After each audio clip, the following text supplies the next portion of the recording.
Yeah, no, my name is Art Gans. I'm a retired marine biologist, but I am currently serving as the president of the Salt Ponds Coalition. And the Salt Ponds Coalition has been working jointly with the town, CRMC, DEM, and to get this operation underway.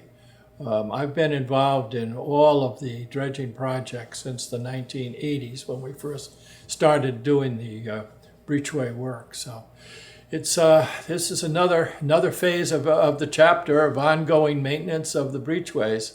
The sea level rise is certainly a factor here. Climate change, all these factors affect what's going on in the breachway. So we have to maintain the breachways, and fortunately, the town has set aside funds to certainly act as a match for these projects.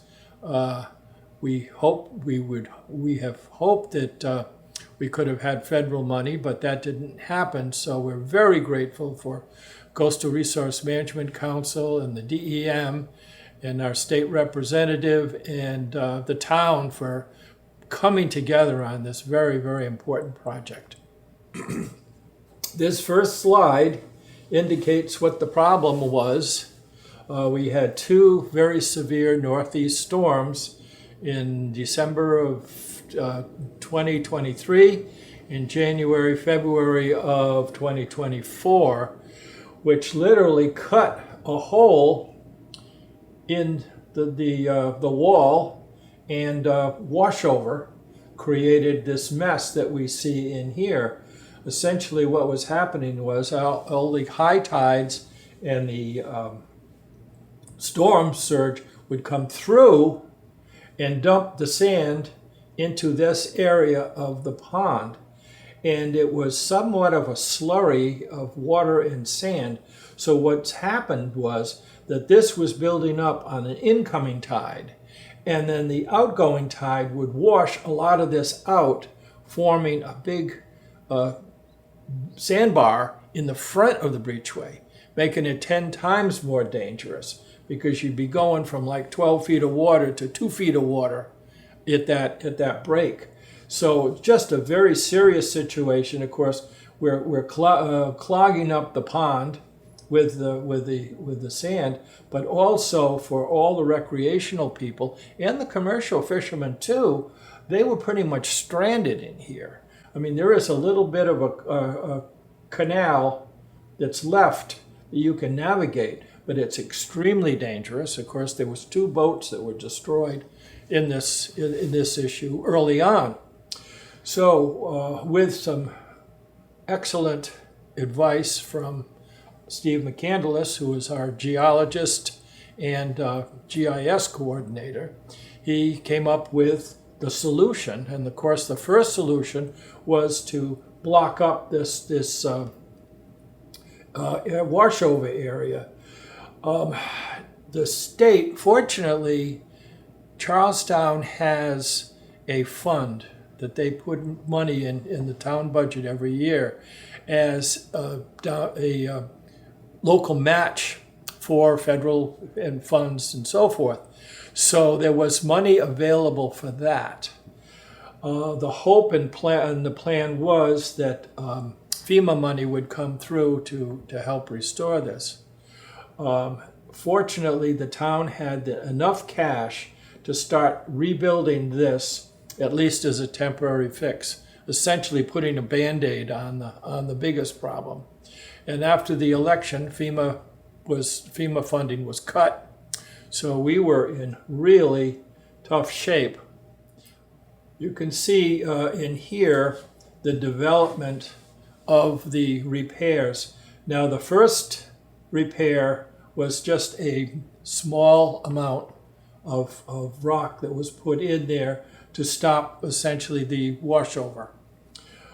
Fortunately, we have a state representative that really went to bat for us and was able to get funding from DEM and from the Coastal Resource Management Council to complete the job. The job is supposed to cost, the real fix-up of this is in the range of $6 million. And this all came as a result of some hard work by our town and local representative to get that kind of money from the state. So this whole project is funded by the state.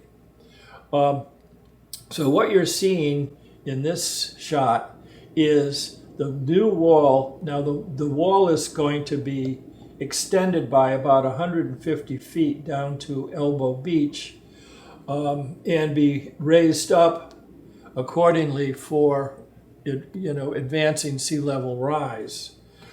So what you're seeing in this shot is the base of the rocks that are coming in, and this is the stockpile of rocks that was brought on by the truck.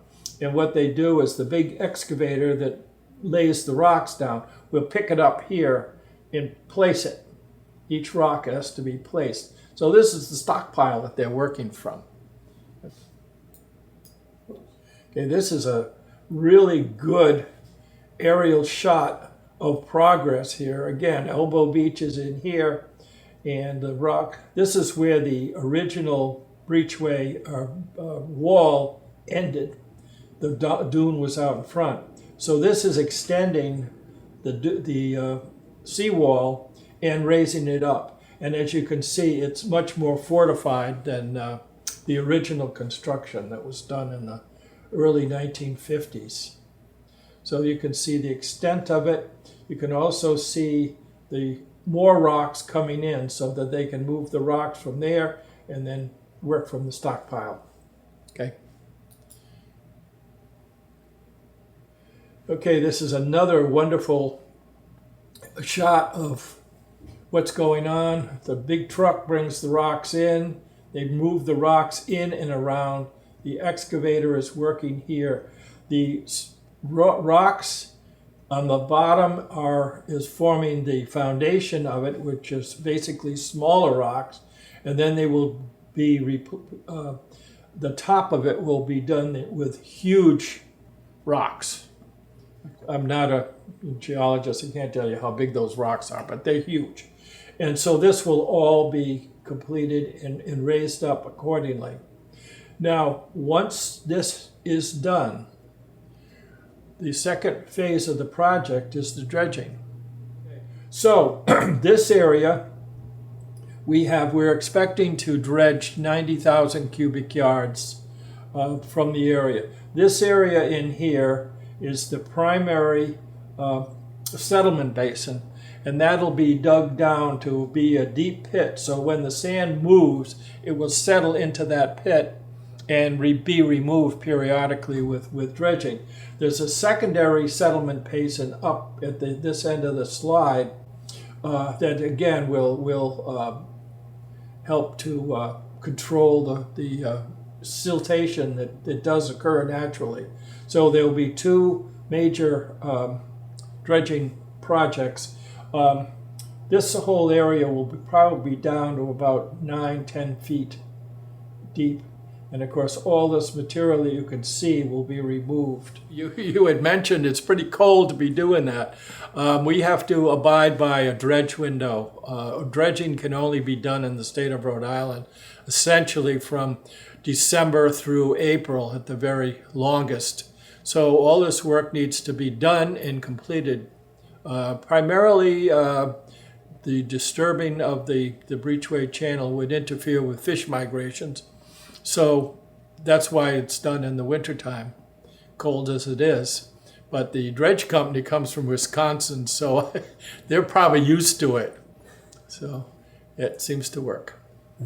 What's going to happen is those brown tubes that you see at the Blue Shutters staging area, they were brought in. They're called core logs, and I think they're made out of burlap and bamboo, ground up bamboo, which is biodegradable, and they will be set in a certain configuration up in this area to form the base for a dune, because having the sand dune, losing the sand dune in Hurricane Sandy really was what made this so vulnerable. So they're going to replace this dune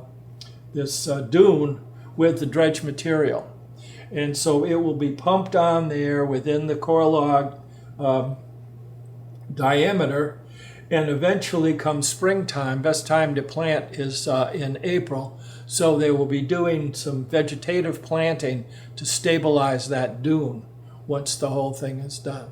So the whole project will be expand and raise the dune, dredge the channel back to a safe, navigable, and good flow into the pond, and do the dune and dune restoration.